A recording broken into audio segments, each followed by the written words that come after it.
6 warga di 4 kecamatan di Kota Makassar mendapatkan pelayanan kupas tas dari Dinas Pendudukan dan Catatan Sipil Kota Makassar.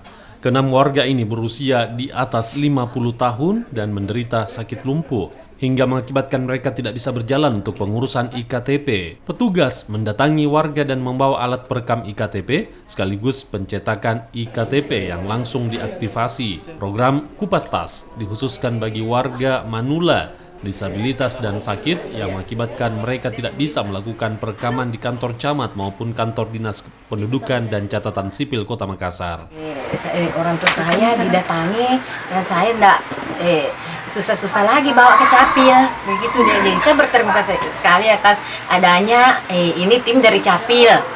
Sebelumnya Bu, memang KTP-nya Ibu ini sudah iya, masuk selama 6 bulan terakhir ini BTPN yang ini gajinya sudah tidak mau kasih karena KTP-nya belum terganti. Makanya saya berusaha bagaimana caranya nih minta tolong sama ini timnya Capil.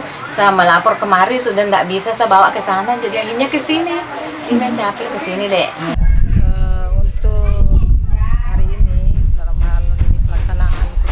Yang kami laksanakan dari Dinas Kependudukan Catatan Sipil, ini ada 4 kecamatan.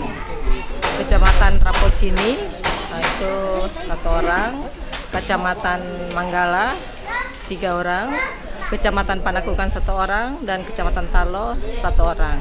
Kendala yang kami datangi dalam hal ini warga yang tidak sama sekali bisa datang di Dinas Kependudukan Catatan Sipil atau di kecamatan untuk melakukan perekaman KTP elektronik. Karena KTP elektronik itu tidak bisa diwakilkan, sehingga ada laporan masyarakat yang masuk dalam hal ada